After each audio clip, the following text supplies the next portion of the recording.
If you clicked on this video, you probably make music videos or another type of video. And this is great because this world needs more creative and smart people. So this is why it's so important to learn as much as possible. And today, guys, we are going to talk about how to make your music videos better. Watch this video until the end and you will know 5 music video tips that I wish I knew a little bit early and that will help you a lot in the future. Let's start.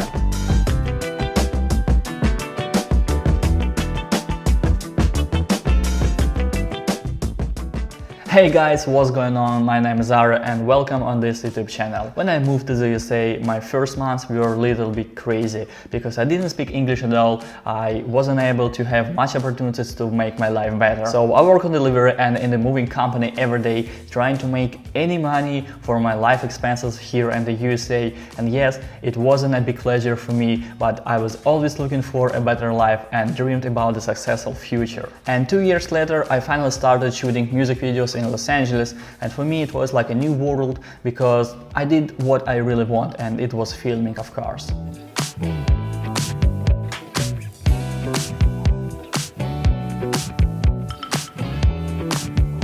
Since I started making music videos and get some really good money for that, a few years later I opened a small video production, so now we work in California and in Florida. And I've learned a lot of things that I usually share on this YouTube channel, so please subscribe if you haven't been yet. Okay, so the first tip that I want to tell you today is to have a story in your music video.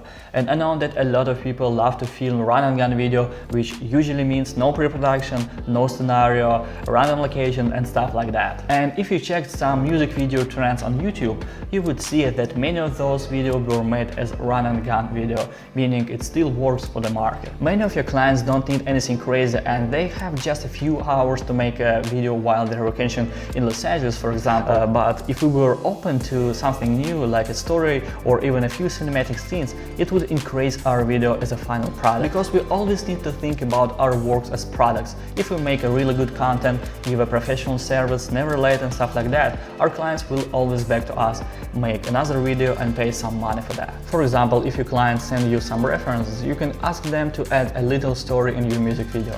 It could be the same budget for them, but the value of the video would be much more higher. Because now the video has a storyline and artist audience watch this video until the end. And also people are human beings, so we all have emotions with you guys and our mind is always looking for a new food to get some emotions from. And also remember any movies that you have seen in your life.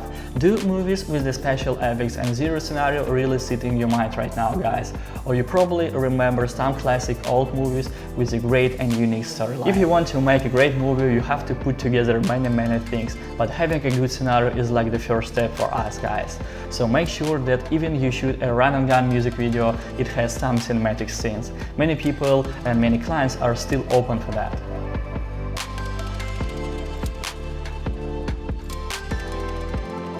Alright, the second one is to know your camera basics, but before I will tell you this tip, let me tell you a short story. My client booked a music video shooting here in Miami and I brought everything that I have, I mean my equipment. So I had Sony Alpha 6500, some lenses, a little gimbal and some video light with me. And when we just met each other, I saw another guy with a much more expensive camera. Hey, what is this dude doing here? Don't worry bro, he's gonna make some backstage video today. Okay, that's great. So what type of camera do you use? I have a Blackmagic Cinema Pocket 6K, I brought some lenses with me and also I have the Sneakin to take some pictures. Okay. And also I brought my hard drive to shoot in 4K, a backstage video, 4K. Yep. Why? Never mind bro, so can I see your camera settings for this scene? You got it. Alright guys, and let me explain. As you understand, I was on this project as the main cameraman, but the backstage guy had his own equipment that is much more better and expensive than mine. We even could shoot a movie or a professional commercial video for any clients with this equipment. And then he started shooting and I see all these numbers on his camera and it was so random, guys, and I'm talking about aperture, shutter speed and ISO. This true help us to expose our scenes, so this is why I was so surprised. And unfortunately many people still think that buying a very expensive gear is much more importantly that, for example, your personal skill of working with this gear. And what I'm meaning is that we need to know how to get maximum from our equipment that we usually working with. So make sure that you learn the exposed angle, and this is your aperture, your shutter speed, and the camera ISO. And this is not how to make your video more creative, this is about how to get the best quality during your shooting. This is why it's called basing, because it's like the foundation. And for example, if you use a DSLR camera and you make a music video, you probably need to get some A and B rolls, and let me explain you the difference. So A roll is a main line, a music artist performance, and you need to change your shutter speed on 150 for 25 frames per second and 60 for 30 frames per second. And B-roll is any another shot, sometimes in a slow motion, sometimes in real life speed. And this is an additional shot for any stories. And if you see some cars driving or palms or any another things where we don't see, exactly a music video artist who is singing right now, this is B-roll. And if you want to shoot it in slow motion, you need to change your shutter speed on 120 with 60 frames per second. So as you see, we always need to double the amount of the frame rate. If you're a beginner filmmaker and everything sounds too crazy right now for you, believe me that in future you're gonna be the best. And subscribe on my YouTube channel, because usually I share some experience that I learned through my career.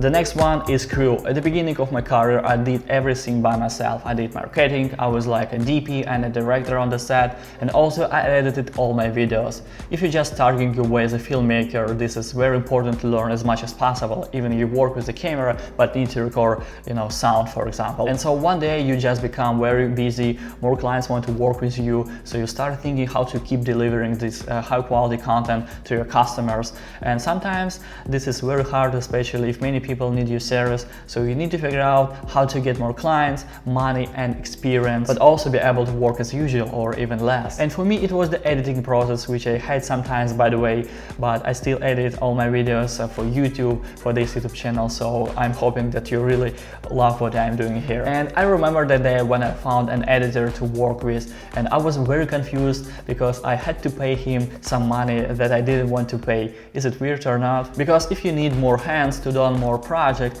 all these people can work just for free, even they, a part of your family. And it was the day when I realized that for me it would be better to send all the footage to someone else who will edit a music video probably much more better and faster than me, even I will lose, some money. And I've been working with different editors my second year, and they all have their different style of editing, which is great for me and for my company. And all the guys, they live outside of the USA, which is much more better to run a business if you want to save your money and spend them on another things on the project you're just working on. And of course it wasn't easy to organize everything like this, and I spent a few $1,000s every year, but this step brought me on another level of my production. And now I'm able to hire someone else who works with a camera, for example, pay for their work and send the footage to the editor. It looks like a big circle for me, which is really works and makes some money. Your crew is everything, and this is very important to find people you can trust. In our niche where the clients pay for some creative things, very big money,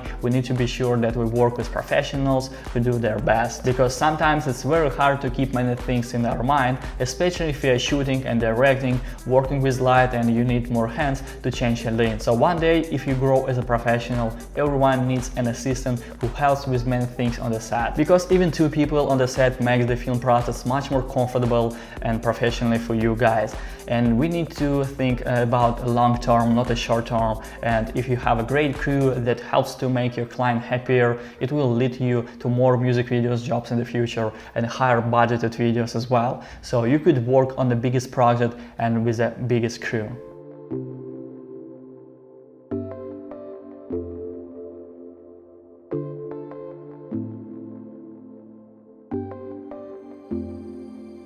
Alright, the next tip to make your music video better is lighting. And I would say this is the most important aspect when you're shooting a music video. You need to focus on it, and it's even more important than a camera or another equipment. I made early video about the YouTube gear I usually use for my videos, so I was telling that you even can have a professional light, but if you have any camera and some video light, the quality of your videos will be much more better. Light is a big part of the equipment that you should dealing with while the pre-production. and this is going to make your music video much more better, and this is what many beginner directors ignore for some reasons. You even can have a red camera or Blackmagic, Alexa or whatever, any kind of high quality and expensive cameras. All this gonna be irrelevant if you don't have any light on the set. It's a huge difference of quality between that you're shooting with light or without any light. Even if you have two very cheap panels from Amazon, it's really making your videos better. And sometimes if you don't have much budget but you want to get very specific vibe in your music video, you can always shoot your object more closer, play with lighting and get something really incredible. For example, I know a cool location with a huge graffiti wall here in Miami, but it looks a little bit boring with the natural light, so when I was there during the night with my clients, I brought two light panels and play with different colors. So now you can see what we got, and for me it looks really cool and probably expensively than it could be, and I bought this light for just $300, but it helps me every time. And also I will put the link on the slide below, so please check it out if you want to get something similar that I usually working with. Okay, great, we're almost done because I'm going to tell you the final step, the final tip to make your music video better. And I was thinking about what would be better to say at the end, and I don't want to tell you anything about the camera or lenses because, to be honest, this is not very important for you. But let's talk a little bit about the marketing and especially the process when you upload your video. So I was that kind of person who never uploads anything on social media and waiting for the best moment for that. You know, sometimes when you just don't have many people or followers who support you and you want to keep your work for a better future, and you are keeping it until nobody knows time, and even you made a great music video, people can watch it. And I think this is a huge mistake because we have all the tools and ways where we can show the content to people on social media and find some customers as well. To be honest, a few years ago I didn't have any ideas that my Instagram account will sell my service and people will communicate me to book some projects. I was like, wow, what is going on? But this is the real world, and if you never show your face, your skills and your works, nobody knows you and never will. There are more than 7.7 billion people on this planet, and many of them are your clients, guys. People still use social media every day, so we need to know where they walk, what kind of food they eat, and what is the best time to upload a video so some of your clients could see your content. If you upload a video, make sure that you tagged everyone who helped you with that, even a photo studio or somebody else, even it was a guy who came with your client and took a few pictures on his phone. This is networking, and if you follow people on social media, tag them while uploading. Someday you will wake up and see a message like, hey, it was good, we worked on this project a few months ago and my client, he is looking for someone who can make a music video. Please let me know if it sounds interesting for you. So these were 5 tips how to make your music video better. This content is absolutely free, and if you are interested to learn more things about filmmaking or have any specific questions to me, please write it in the comments below and I will be happy to answer on most of them. And don't forget to put a thumbs up, subscribe on my YouTube channel, and I'll see you guys next time. Всем пока. О май, серьезно, я этот час сделал, ебейший развод.